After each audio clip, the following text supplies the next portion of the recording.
zdi se čudno, ampak je res, sodelujemo pri pripravah za potovanje na Mars. To je pač, ni drugega načina, da vam to povem. Jasno, da za potovanje na Mars je treba razviti določeno strategijo vadbe, da bodo astronavti lahko prišli do Marsa v bistvu zdravi in sposobni delati in jasno, da se bodo vrnili tudi nazaj na Zemljo zdravi. In to je naš cilj. Ne samo naš cilj, ampak cilj 3 laboratorijev v Evropi. Eden laboratorij je v Kölnu, DLR, ki ima podobno centrifugo kot mi. Potem je inštitut seveda za vesoljsko medicino v Franciji, v Toulouseu, ki se imenuje MEDES, imajo enako centrifugo kot mi.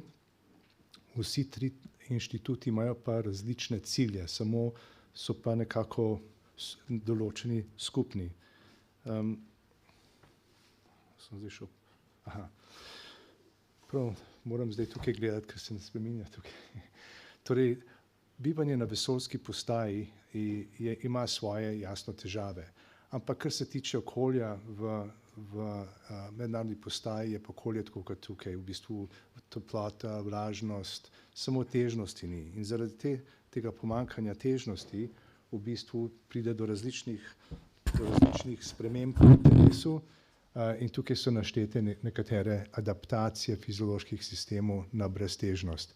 Kot vidite, breztežnost vpliva na srčno-žilni sistem, mišično-kostni sistem in seveda na nevrookularni sindrom. Te spremembe želimo preprečiti.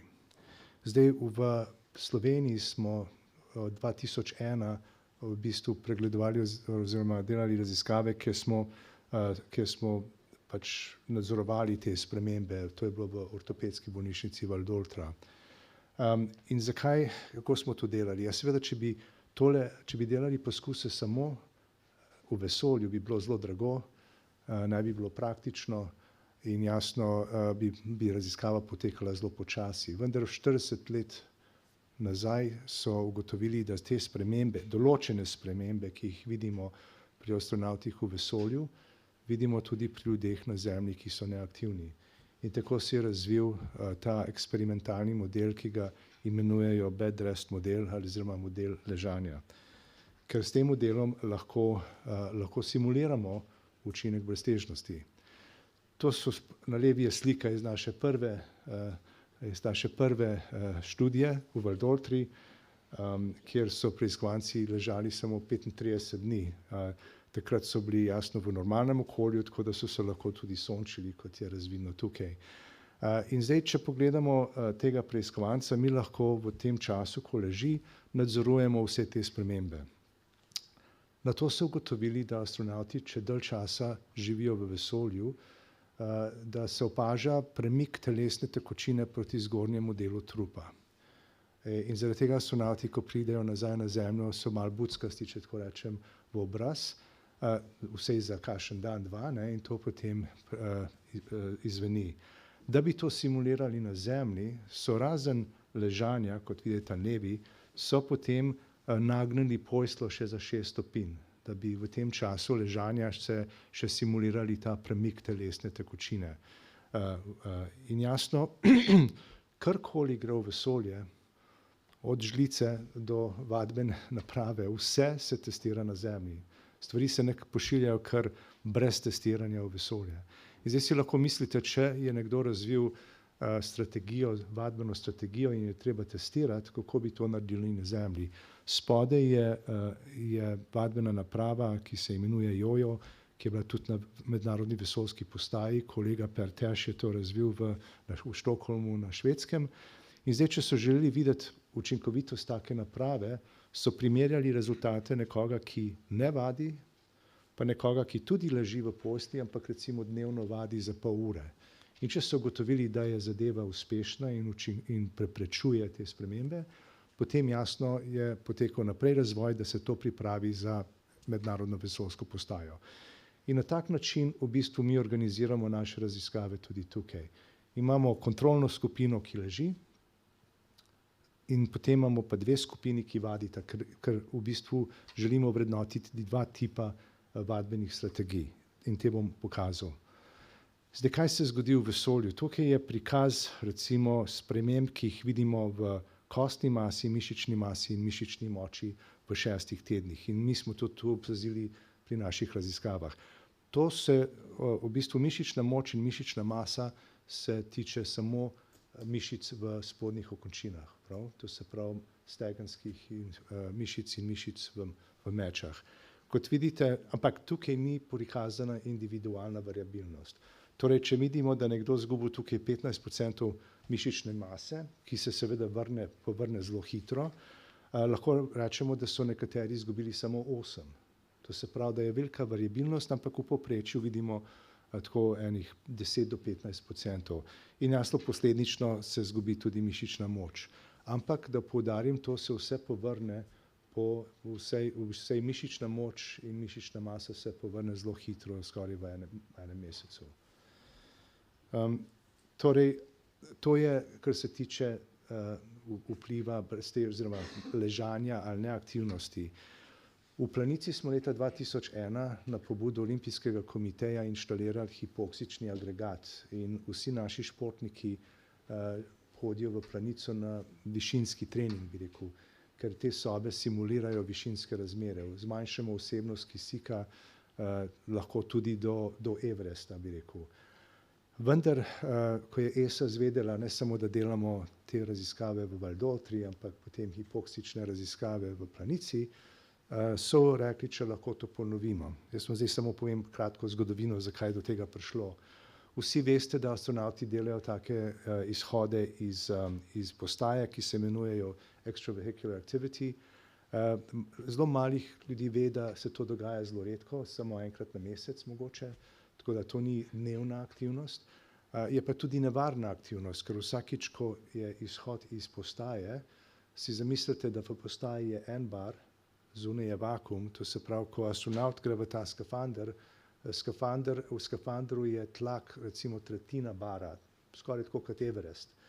In zato, da ne bi dobil dekompresijsko bolezen, diha kisik in počasi spuščajo tlak. Tako da celoten proces, da sploh pride ven iz postaje, traja 4 ure. To seveda ni noben problem, če je tak izhod samo enkrat mesečno. Kaj pa, če bi bilo to enkrat dnevno, kot pričakujejo recimo na Marsu ali pa na Luni? Torej, zdaj se predvideva, da bodo planetarni oziroma lunarni habitati in nato planetarni na Marsu, da bodo v bistvu napihljivi na začetku, da bo tlak v teh planetarnih habitatih, lahko je tudi vozilo, da bo to recimo tam 1/3 bara, mogoče malo več, in da bo kisik jasno do 30%. Ampak, ko govorimo o učinku kisika na telo, govorimo vedno o delnem tlaku. Pomnožimo tlak z vsebnostjo. To se pravi, da če govorimo o tem, kakšno okolje bo v teh vozilih, govorimo tam nekje od 2000 do 4000 metrov višine. To se pravi nekje, kaj pa vemo, od Triglava do Grozdgloknerja, če tako rečem.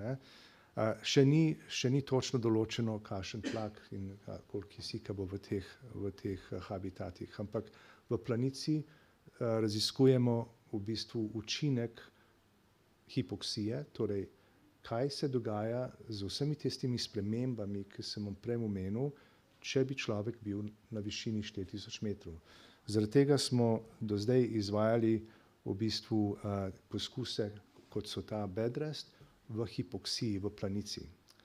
No, zdaj pa tretja faza naše raziskave in to je, da želimo preprečiti te spremembe.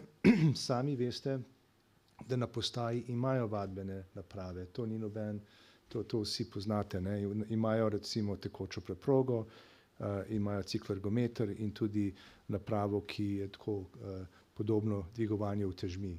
Čeprav je toliko teh naprav, ko astronavti priletijo na Zemljo, ne priskakljajo ven iz teh raket, ampak jih pač nesijo ven, ker so bili mogoče pol leta, 1 leto v vesolju, na dan so vadili po 1 uro, ampak še vedno niso, bi rekel, 100%. In naša želja je, da se osredotočimo na to, kajti na Marsu žal ne bo take skupine Marsovcev, ki jih bodo čakala in pomagala ven iz kapsule. Tako da To je cilj te raziskave, ki jo zdaj delamo v Planici.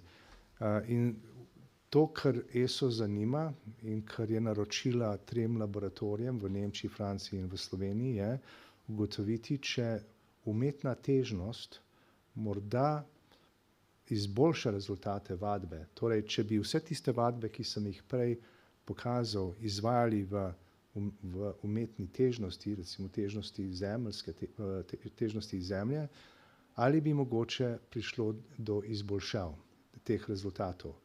Zaradi tega v Nemčiji so recimo gledali pasivno centrifugiranje. Ko govorimo o umetni težnosti, tukaj je preiskovanka, ki je na naši centrifugi v Planici. Ta centrifuga se vrti s hitrostjo, da potem je sila na potiskovni plošči, ki jo vidite, 1G. Lahko gremo tudi do 1,2. Sicer to gre, maksimum je 4, ampak recimo 1,25 je nekje to, kar zdaj izvajamo. In zdaj jasno, medtem ko se to vrti, ona izvaja čisto enostavne počepe, kot jih vidite. Ker ni zravnana, ampak v bistvu je že malo sklonjena. To se pravi, na tej napravi simuliramo počepe oziroma izvajamo počepe. Ta vadba, ki z umetno težnostjo ne bi jasno pomagala mišicam in srčno-žilnemu sistemu. Da bi pa preprečili kakršnekoli spremembe v kosteh, potem smo dodali še vibracijsko ploščo, to je ta črna plošča pri nogah, tako da ko ona izvaja to vadbo, se ta plošča vibrira s frekvenco 20 Hz. Ta vadba se izvaja vsak dan za to skupino in traja recimo 12 minut vadbe in pa celoten postopek, tudi centrifugiranje okoli 30 minut. No in to je v bistvu Planiški dom oziroma Olimpijski športni center v Planici, kjer izvajamo to raziskavo. Na drugo nadstropje na tej levi hiši je nadstropje, v katerega smo s kolegom inženirjem Vrhovcem inštalirali hipoksični agregat, tako da v vsaki sobi lahko simuliramo to hipoksijo. In jasno, to je raziskava, ki smo delali pred mnogimi leti tudi s preiskovankam, ampak tukaj so ležali naravnost, tukaj ni bilo tako strogo. No, tukaj je pa prikazano to, kar zdaj delamo. To raziskavo smo že en del končali, to se pravi 12 preiskovancev je že to uspešno končalo, oziroma 11. Na levi je naprava, ki simulira te počepe, vibracijsko vadbo s počepi, ampak na miru, se ne vrti. Na desni je pa prikaz iz zaslona, ta vadba v centrifugi. Torej, tukaj vidite preiskovanca, ki v bistvu dela počepe. Noge se malo tresijo zaradi tega, ker to dela na vibracijski plošči. In to je vadba, ki jo ta skupina preiskovancev izvaja vsak dan, oziroma 6 dni v tednu, s tem, da je en dan za počitek. Ampak 6 dni v tednu, za ves ta čas 60 dni se to izvaja. Ta tretja skupina je pa ta, ki potem prihaja v naš laboratorij, kjer imamo centrifugo, tudi v Planici, in izvaja iste počepe, kot jih vidite tukaj, na vibracijski plošči. Tukaj se sicer počasi giblje, ampak je frekvenca 20 Hz. In jasno, to zopet 6 dni v tednu izvajajo. Tretja skupina pa ne izvaja nobene vadbe. Sem pa tukaj. No, sej v bistvu moramo omeniti našega Hermana Potočnika, ker on je že to idejo imel leta 1929, ko je išla ta knjiga o tem, da bi bila celotna postaja v bistvu v obliki preko krožnika in krofa in da bi se vrtela, ljudje bi živeli na robu te postaje in bi seveda imeli umetno težnost, zemeljsko težnost, in da na tak način je on mislil, da bi se to preprečilo. Sicer do tega ni prišlo, samo potem je Arthur C. Clarke jasno napisal knjigo, potem je šel film na to temo in je uporabljal v bistvu to idejo od Potočnika o postaji, ki bi imela umetno težnost. In seveda zdaj v Planici imamo pa našo centrifugo in to v bistvu izvajamo in bomo vrednotili. Sem tako, če ste bili kdaj v Planici, to je ta dolina Tamar, Olimpijski športni center je tukaj na levi, tam so skakalnice na desni in tam, kjer je krog, kjer je čapla, je centrifuga. Tako da tisti, ki so v skupini, ki bo vadila na centrifugo, se vsak dan z rešilcem jih peljemo do centrifuge, ker ne smejo ostati seveda ali pa sedeti, in jih peljemo vsak dan na trening in potem nazaj. Tista, ki vadi v bistvu na tisti napravi, ki sem jih pokazal, je vedno v tem laboratoriju tukaj. No, torej, naša raziskava je razdeljena na 3 dele. Ni samo 60 dni ležanja, ampak celoten potek raziskave traja 90 dni. In sicer zaradi tega, ker tisti, ki so izbrani, pridejo v Planico 15 dni, najprej za 15 dni in v tistih 15 dnevih jasno živite v hotelu, se lahko gibljete, ampak je strog urnik dela, torej izvajamo vhodne teste, od mišične moči, aerobne kapacitete, do kognitivne sposobnosti in tako naprej. Teh je kar nekaj testov. Ko končamo teh 15 dni, potem preidemo v 60-dnevno dobo ležanja in jasno določeni testi se nadaljujejo. Potem na koncu ležanja je pa še dodatnih 15 dni, kjer ponovimo vse teste, ki smo jih naredili na začetku, plus teh 15 dni se osredotočimo na rehabilitacijo, tako da po 15 dnevih odidete domov v bistvu brez težav. Ker vse te spremembe, ki sem vam povedal, so reverzibilne in jasno vam povem od prejšnjih raziskav, da so nekateri že takoj po 15 dnevih rehabilitacije šli na letalo pa na počitnice, tako da ni nobenih ovir. Zdaj, trenutno postopek za nas je, da imamo oceno o neoporečnosti te raziskave s strani etične komisije in jasno zdaj vabimo prostovoljce k tej raziskavi. Jasno, za to raziskavo plačamo za celotnih 90 dni je honorar 12.500 evrov, na kar po končani raziskavi dodelimo še 500 evrov za recimo članarino v kakšnem klubu, za fitness ali pa za kakšno vadbeno napravo. S tem želimo samo spodbujati vašo aktivnost. ESA in NASA nam narekujejo, da vas moramo pregledovati še 2 leti, to se pravi, mi to honoriramo po 500 evrov, da prijete za 2 dni 1 mesec po raziskavi, 1 leto pa 2 leti. To so pa čisto mali zdravniški pregled in to je pač zahteva od ESA in NASA. Mogoče preden grem še skozi tole, da vam vsem povem par stvari o samih testih. Torej, strategija je, urnik je tak, da ob 11 se idem spat, če tako rečem, ob 7 se vstane. Ob 7 se vstane, ob 11 se gre spat, pardon. Je pa, vsi testi so priznani in zelo znani klinični testi, fiziološki testi, ki jih izvajamo. Od vseh teh testov so 3, ki so invazivni. In to moram mogoče malo podrobno povedati. Torej, pregledujemo kri. Kri so markerji, ki nam nakazujejo, kaj se dogaja v telesu, vse te spremembe. Že pri to se pravi, za tiste, ki bi želeli sodelovati, moramo že zdaj iti na pregled krvi in urina. In tukaj vzamejo malo več krvi, ker moramo res pregledati vse, in strokovna komisija potem pregleda vse vaše rezultate in oceni, če je sodelovanje v raziskavi za vas sprejemljivo oziroma da vam ne bi škodilo. Zaradi tega imate zdravniški pregled, razgovor s psihiatrom in vse te preglede. No, potem med samo raziskavo pa je manj dnevov, ko ne jemljemo kri, kot je dnevov, ko jemljemo kri, če tako rečem. V celotni raziskavi vzamemo v bistvu toliko krvi oziroma malo več krvi, kot je to recimo med krvodajalsko akcijo. V krvodajalski akciji vzamejo pol litra krvi v enem dnevu, takoj, ne.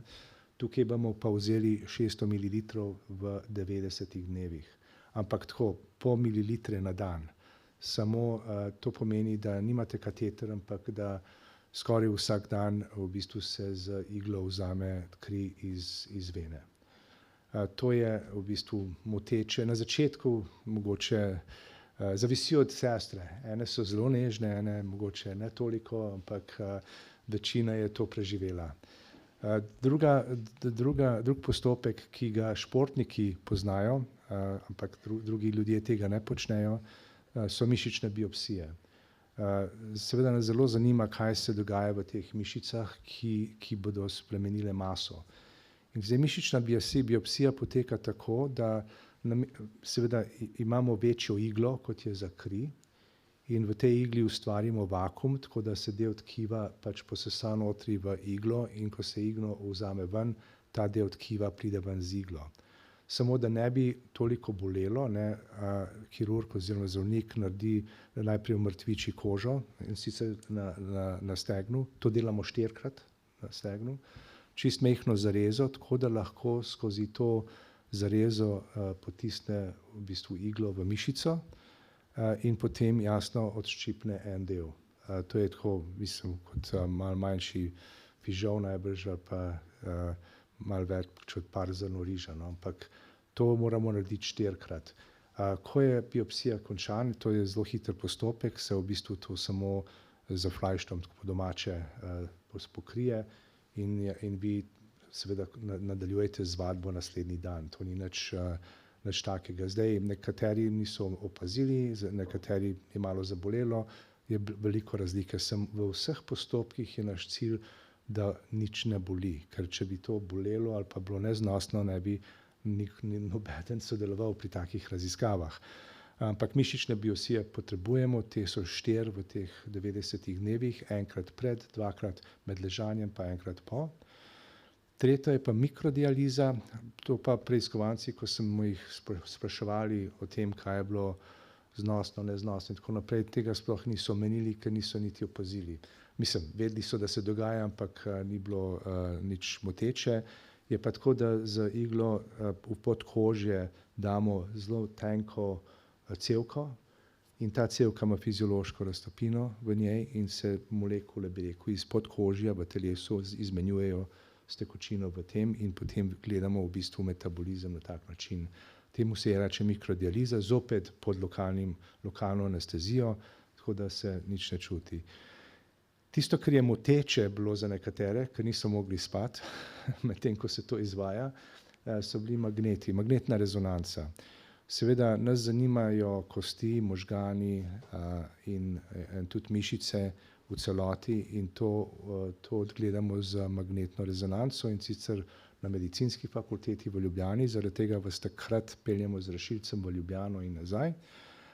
In tam so postopki tako ponavadi po 20 minut en sken, ampak delamo tudi funkcionalno magnetno rezonanco, kjer v bistvu ležite v magnetni tuljavi, imate posebna očala, ki so refleksna, to se pravi, gledate navzven, na ekran in opravljate kognitivne teste, medtem se pa slikajo vaši možgani.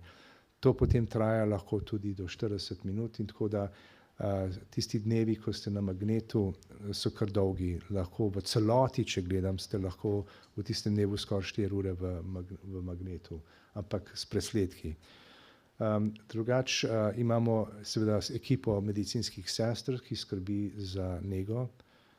Imamo fizioterapevte, ki skrbijo za kakršnekoli bolečine, recimo prvi par dni ali prvi teden med ležanjem mogoče v hrbtu, tisti, ki vadijo mogoče v nogah, ampak mi ne želimo, da bi nehali zaradi tega, zaradi bolečin ali karkoli. Zaradi tega imamo zelo redno, skoraj dnevno fizioterapijo.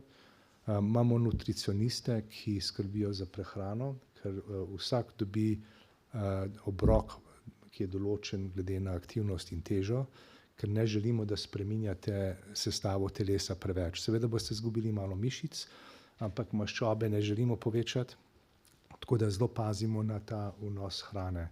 Potem je pa zdravniška ekipa, vkolikor pride do česarkoli,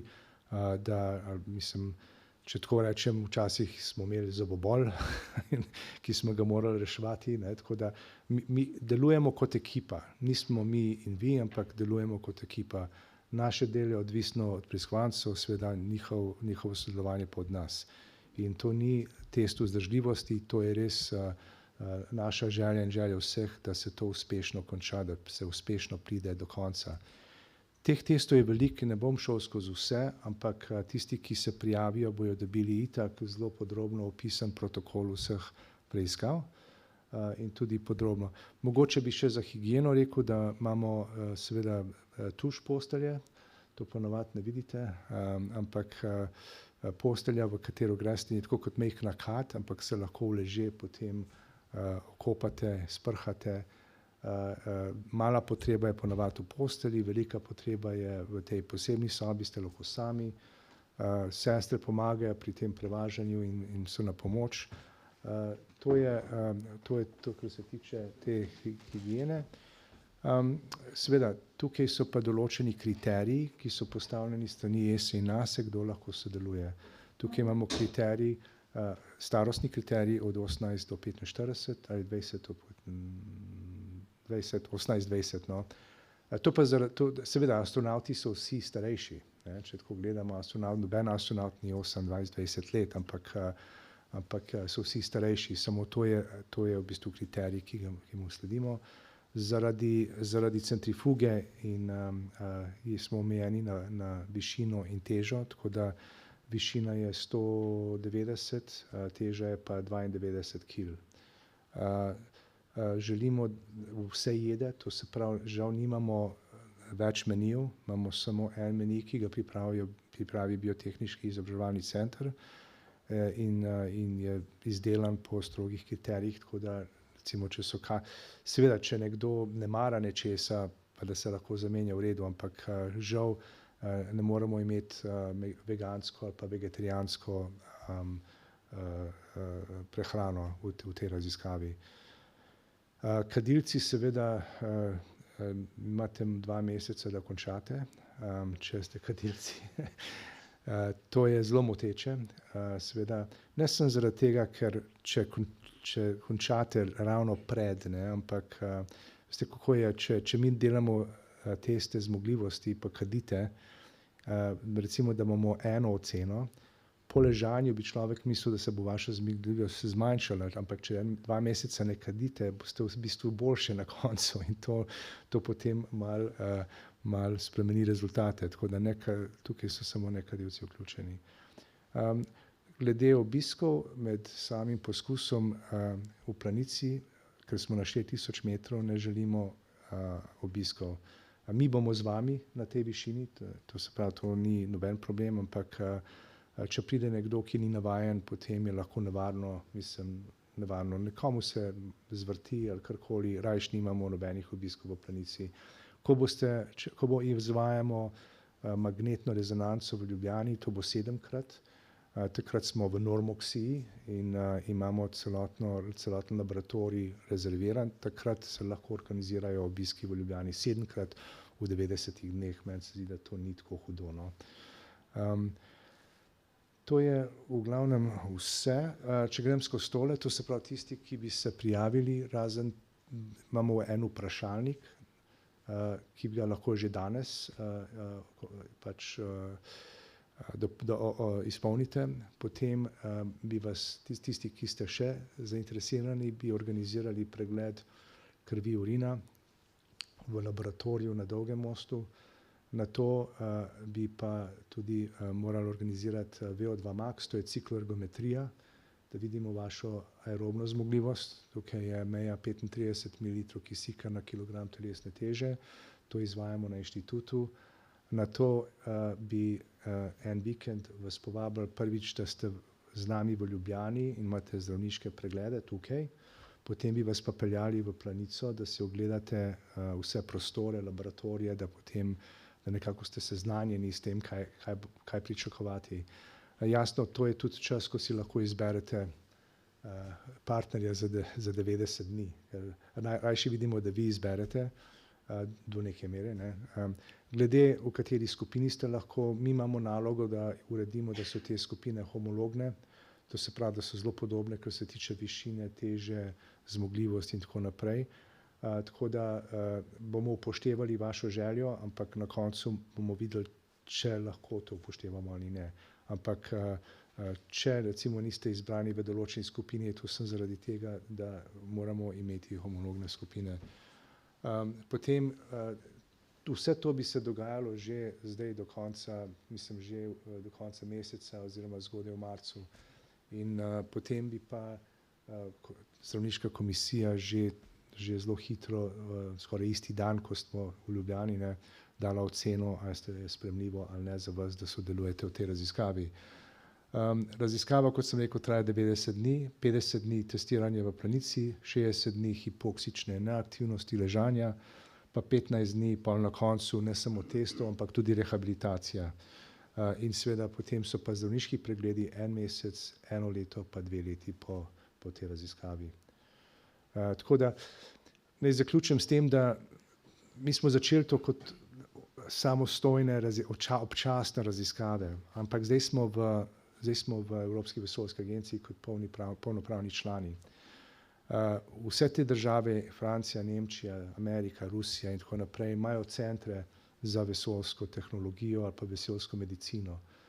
Mi tega še nimamo. Izvajamo v planici, ampak očitno je, da bo glede na to, da zanimanje za vesolje narašča in da jasno obisk Lune se načrtuje v naslednjem desetletju in jasno v vašem življenju tudi obisk Marsa. To se pravi, tega bo čedalje več. In tukaj v Sloveniji smo eden od 3 laboratorijev, ki se zdaj s tem ukvarja, in zato je za nas zelo pomembno, da uspešno to končamo. In tudi nekako smo ponosni, da smo lahko to delo pripeljali tudi v Slovenijo, da, kot so rekli v Vitanjah, ne, majhni na Zemlji, veliki v vesolju, in to v resnici je. Ne. Mi v bistvu smo dokaj pomemben člen zdaj v Evropi, kar se tiče razvoja teh tehnologij za potovanje na Mars.